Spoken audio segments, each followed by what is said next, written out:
We are back for another edition of Tifosi Football Radio, and we're just going to jump right in because we are really pissed off. What a day. What an awful day. What an awful day. What a way to come back. Italy falling to second place in the group. They finished second behind Switzerland. Switzerland automatically qualifies for the World Cup, and Italy forced to yet another playoff. Another playoff. This is probably going to be an even tougher playoff. Yeah, it really is. It's scary. And we lost out to Switzerland, for crying out loud. A team we beat 3-1 in the Euros in the group stages, tied them in the next qualifier we had against them. Right, Jorginho miss. Jorginho missed penalties in both games. Yeah, in both games, Jorginho missing the crucial penalty to get us in. But I think the rot was setting in before that penalty miss. Oh. Like if that penalty miss went in, yes, Italy would be through. Yeah. It would have disguised a lot of problems. Now we've been saying this Italy team is not a finished product. Nope. A lot of dead weight now. A lot of dead weight, a lot of building left to do for Mancini. Yeah.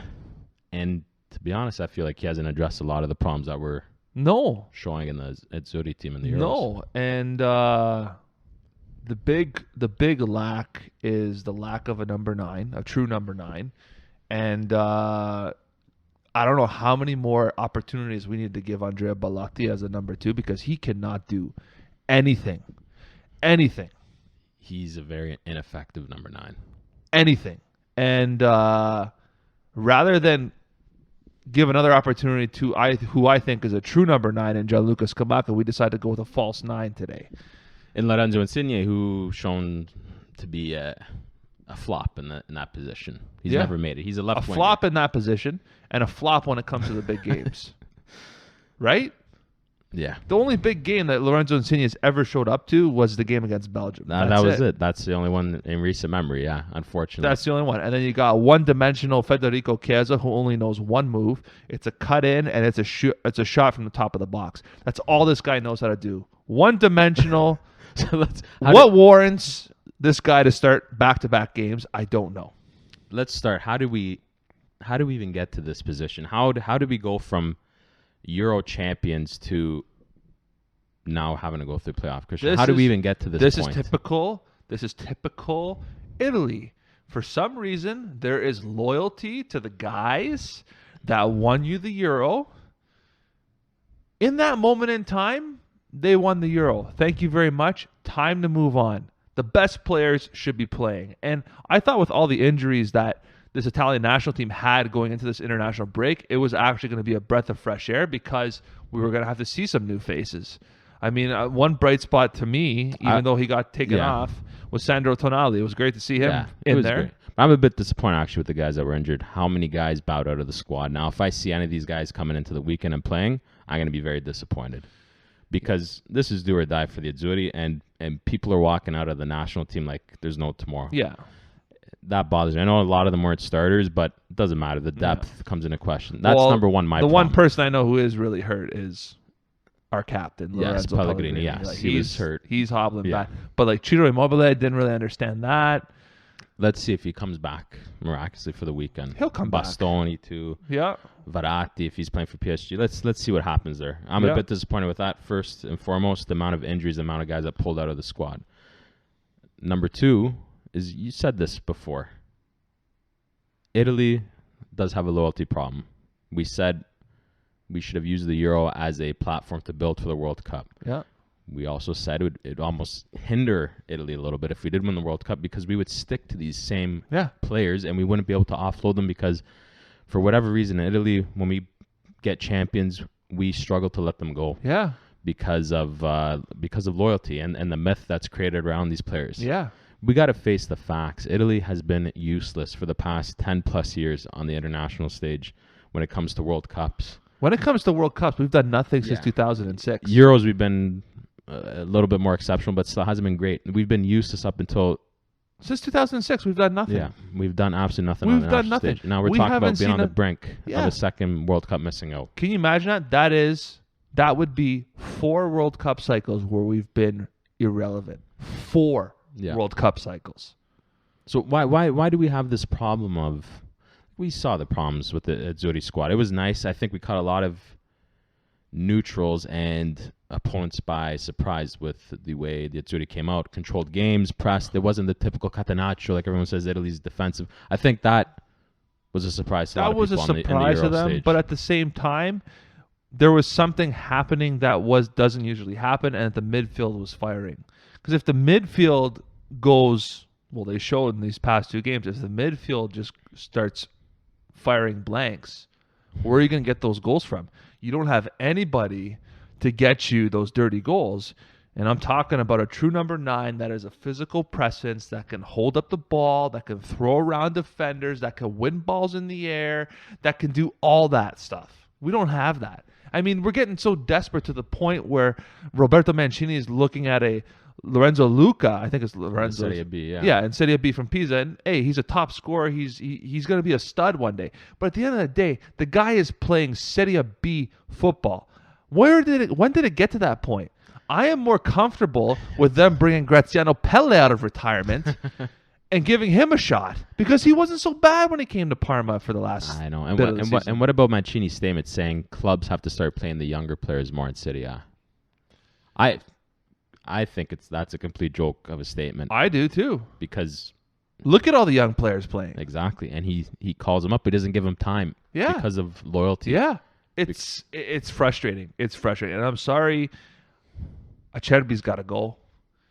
He looks slow. He's not even a usable center back off the bench. It is time to open the door to a guy like Gianluca Mancini, who I know is not as consistent as I'd like him to be, but I know if given the opportunity, he'd be a very effective center back for Italy. There's so many young players, and this sticking with Emerson, my God. What has this guy done to warrant being the solid number 2? And that's the side Northern Ireland created all their chances off of. Yeah. They kept going at Emerson. Yeah. Like the Cristiano Baraghi. Like what's wrong with Cristiano Baraghi? I don't think anything's wrong with him. What's wrong with DeMarco? I don't think anything's wrong with him. Beats me.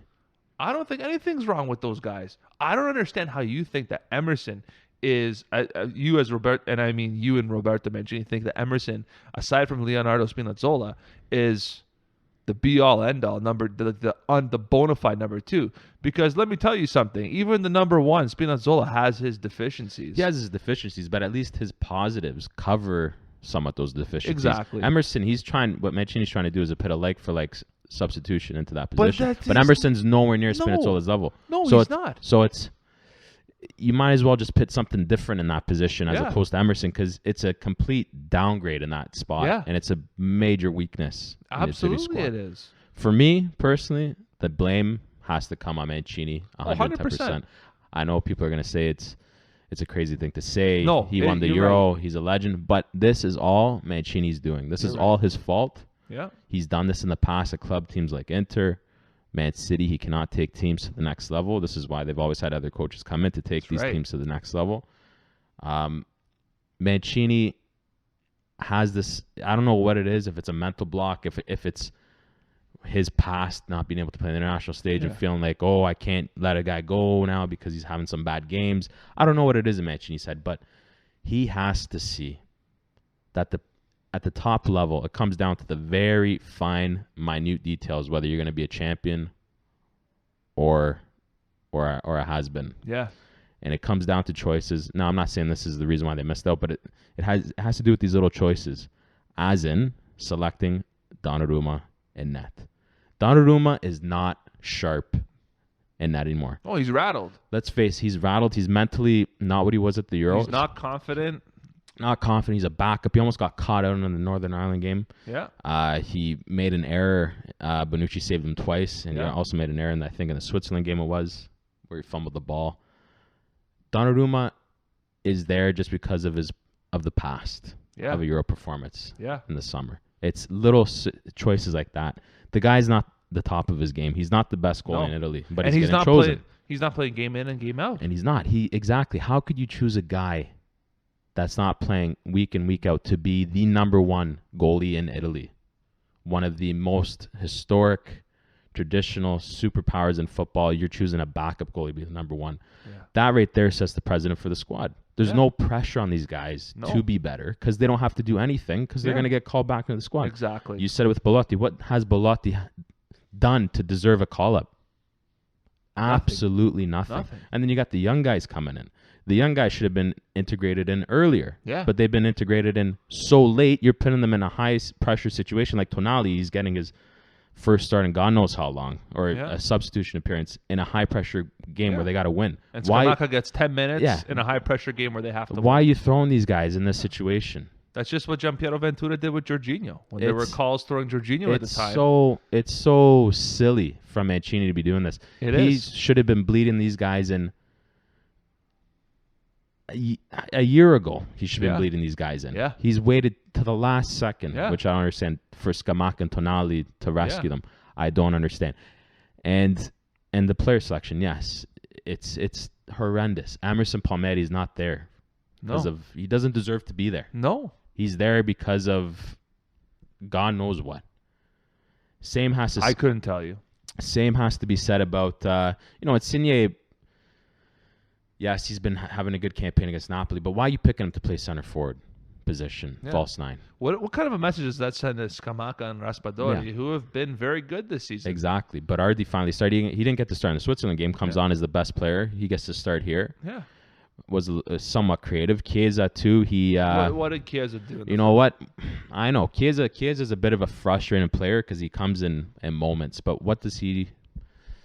I'm going to say it right now. Say it. Chiesa's better off the bench. He's a more effective player for the national team off the bench.